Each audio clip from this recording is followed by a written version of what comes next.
खरोच कैसे आ गल मैडम?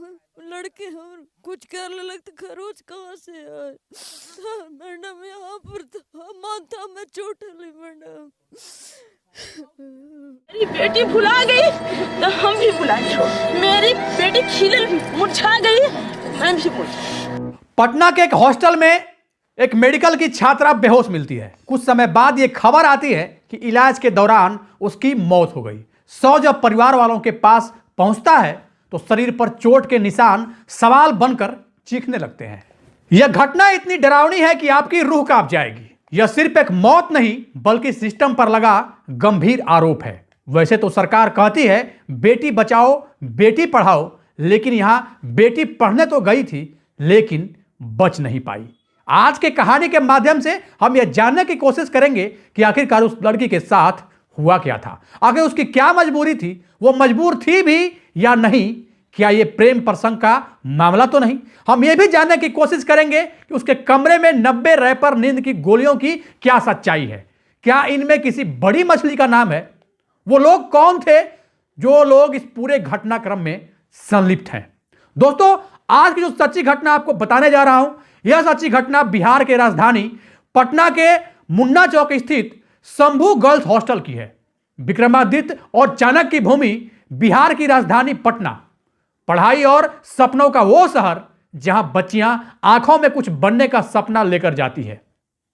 कहानी उसी ज्ञान और सपनों की भूमि पटना की है, जहां पटना से 50 किलोमीटर दूर जहानाबाद की रहने वाली 18 साल की एक होनहार छात्रा, जो आंखों में डॉक्टर बनने का सपना लेकर पटना आई थी, मेडिकल की तैयारी कर रही थी, मुन्ना चौक स्थित शंभू गर्ल्स हॉस्टल में रहकर पढ़ाई कर रही थी। घर से दूर थी, मां बाप हॉस्टल के भरोसे बिटिया को छोड़कर आराम से थे, लेकिन उस मां बाप ने सपनों में भी यह नहीं सोचा होगा कि उनकी बेटी के लिए यही हॉस्टल उसकी जिंदगी का आखिरी ठिकाना बन जाएगा। परिजनों के मुताबिक छात्रा 5 जनवरी 2026 को ही जहानाबाद से लौटकर हॉस्टल पहुंची थी, यानी न्यू ईयर मनाने वह लड़की अपने घर गई थी। इसके बाद वह वापस अपने हॉस्टल आ गई। सब कुछ सामान्य था, लेकिन 24 घंटे के भीतर यानी 6 जनवरी की शाम करीब 4 बजे हॉस्टल से फोन आता है घर वालों के पास कि आपकी बेटी बेहोश हो गई है। और यहीं से कहानी पूरी तरीके से डरावनी हो जाती है। परिवार का आरोप है कि लड़की को बेहोशी की हालत में अस्पताल ले जाया गया, लेकिन तब न तो पुलिस को सूचना दी गई और न ही परिवार को समय पर बुलाया गया और न ही कमरे का कोई वीडियो बनाया गया जिस कमरे में लड़की मिली। यही कमरा अब सबूतों का कब्रिस्तान बन चुका है। पहले उसे अस्पताल में भर्ती कराया गया। 2 दिन तक डॉक्टर कहते रहे कि सब ठीक है, फिर अचानक से माहौल बदल गया। परिजनों का दावा है कि होटल मालिक एक रसूखदार व्यक्ति है और उसने सब कुछ मैनेज कर लिया है। जब शक गहराया तो लड़की को मेदांता अस्पताल ले जाया गया, लेकिन यहां भी परिवार को अपनी बेटी से मिलने से साफ मना कर दिया गया। 4 दिन तक दरवाजे बंद रहे और फिर एक दिन डॉक्टरों ने कहा कि जहर ज्यादा फैल गया था, इसलिए आपके बेटी की मौत हो गई है और मौत का जिम्मेवार उसी बेटी को ठहराया गया। और यह कहा गया कि वह नशे की आदी थी, नींद की गोलियां लेती थी। यहां तक कि पुलिस ने यह भी कह दिया कि उसके मोबाइल के सर्च हिस्ट्री को खंगालने से इस बात की पुष्टि हुई है कि वह गूगल पर नींद की दवा को लगातार सर्च करती थी। किसी ने प्रेम प्रसंग की बात कही, किसी ने कुछ तो किसी ने कुछ। अब जरा आप सोचिए कि उस मां बाप के ऊपर क्या बीतता होगा जिस मां बाप की बेटी अब तक उसके आंगन की सुंदरता बढ़ा रही थी और यह कहकर वो अपने घर को छोड़ी थी कि मैं पटना जा रही हूं, डॉक्टर बनकर ही वापस लौटूंगी। लेकिन वो डॉक्टर तो बिल्कुल नहीं बन पाई। वो लौटी तो उसका 100 लौटा। तो अब आप सोचिए कि उस मां बाप के दिल के ऊपर क्या बीत रहा होगा, उनकी अंतरात्मा इस पल क्या सोच रही होगी। लेकिन परिवार वालों के पैरों तले जमीन उस वक्त और भी ज्यादा खिसक गई जब उन्होंने 100 को देखा।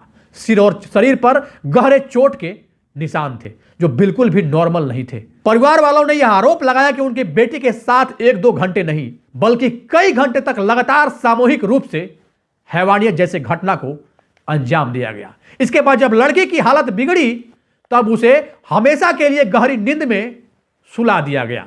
सीधे शब्दों में यह कहें कि उसके साथ दुष्कर्म जैसे घटना को अंजाम देने के बाद उसकी बड़े ही निर्मम तरीके से हत्या कर दी गई।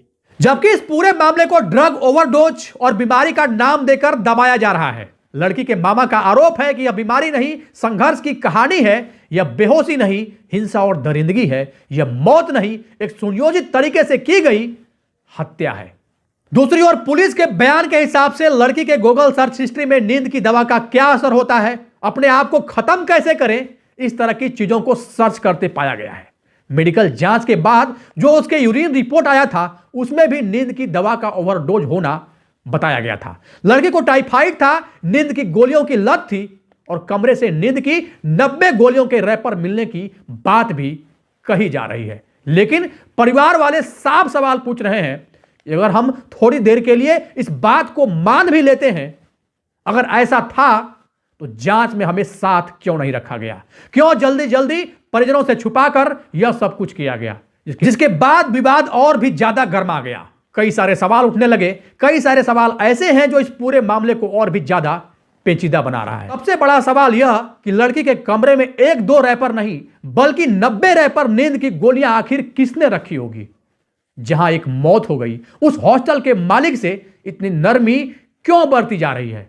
लड़की के पिता जो एक स्कूल में क्लर्क हैं, बेसुध हैं। मां बार बार यही कह रही है कि बेटी पढ़ने गई थी, मुझे मेरी बेटी सुरक्षित चाहिए, उसका शव नहीं।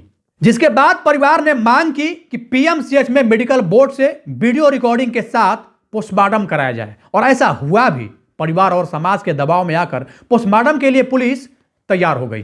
पोस्टमार्टम भी हुआ, लेकिन जब फाइनल रिपोर्ट आया तो वह रिपोर्ट सचमुच चौंका देने वाला था। उस मेडिकल रिपोर्ट के हिसाब से उसके साथ दुष्कर्म जैसे घटना को अंजाम दिया गया था। अब सोशल मीडिया और अखबार पत्रों के माध्यम से जैसे ही इस खबर की पुष्टि हुई, पूरी तरह से हड़कंप मच गया। जहां जहां तक जिसके कानों तक इस खबर की गूंज गई, सब लोग मृत लड़की के न्याय के लिए आवाज उठाने लगे। एक और जहां प्रशासन और हॉस्टल प्रबंधन पर सवाल लगातार उठाए जा रहे हैं, वहीं दूसरी ओर परिवार का यह भी कहना है कि सब कुछ इसलिए दबाया जा रहा है क्योंकि प्रशासन को डर है कि अगर सच्चाई बाहर आई तो कई बड़े नाम इस घटना में बेनकाब हो जाएंगे। यह मामला सिर्फ परिवार का नहीं रह गया है। पटना, जहानाबाद और पूरा बिहार ही नहीं बल्कि जहां जहां तक जिसके कानों तक इस खबर की गूंज सुनाई दे रही है, इनफैक्ट पूरे बिहार और अब पूरे देश भर में इस बात को लेकर गुस्से का माहौल व्याप्त है। सामाजिक संगठन, छात्र संगठन, आम पब्लिक भी अब सड़क पर उतरकर संवैधानिक तरीके से भविष्य की होने वाली उस डॉक्टर बिटिया के न्याय के लिए लगातार आवाज उठा रहे हैं। लेकिन अब सवाल फिर से वही कि क्या आज भी बेटियां हॉस्टल में सुरक्षित नहीं? क्या रसूख सिस्टम और पैसे के आगे एक होनहार छात्रा की जिंदगी की कोई कीमत नहीं? एक लड़की जो डॉक्टर बनना चाहती थी, आज उसकी कहानी इंसाफ मांग रही है। और बेटियां कितनी सुरक्षित है, कितनी नहीं, यह जवाब तो सरकार को अब देनी ही चाहिए। हालांकि इस पूरे केस के लिए एक एसआईटी टीम का भी गठन किया गया है। अब इस पूरे मामले में कौन कौन लोग इन्वॉल्व हैं, किन किन लोगों की संलिप्तता है, वो तो अब जांच पड़ताल के बाद ही पूरे तरीके से स्पष्ट हो पाएगा। दोस्तों, हम जिस वक्त में सांस ले रहे हैं वो हर पल कुछ नया लिख रहा है। आने वाला लम्हा कैसा होगा यह कोई नहीं जानता, लेकिन अक्सर आने वाले कल से पहले उसके कदमों की आहट जरूर सुनाई देने लगती है। कुछ इशारे ऐसे होते हैं, कुछ सवाल ऐसे होते हैं जो अगर वक्त रहते समझ लिए जाएं तो तस्वीर साफ हो सकती है। और इन्हीं आहटों को पहचानना, इन्हीं अनकही बातों को आप तक पहुंचाना, यही कोशिश है जनतक न्यूज की। क्योंकि खबर सिर्फ आज की नहीं होती बल्कि वो आने वाले कल की कहानी बन जाती है। अंत में दिल को दहला देने वाले इस पूरे खौफनाक, दर्दनाक और शर्मनाक घटना को लेकर आपकी क्या राय है? आपको क्या लगता है, क्या उस लड़की को न्याय मिलेगा? प्रशासन और न्यायालय अपना काम अब यहां से भी निष्पक्षता के साथ करेगी? अपनी राय निष्पक्षता के साथ कमेंट बॉक्स में जरूर दें। जहां भी रहें सावधान रहें, सुरक्षित रहें, अपना ख्याल रखें।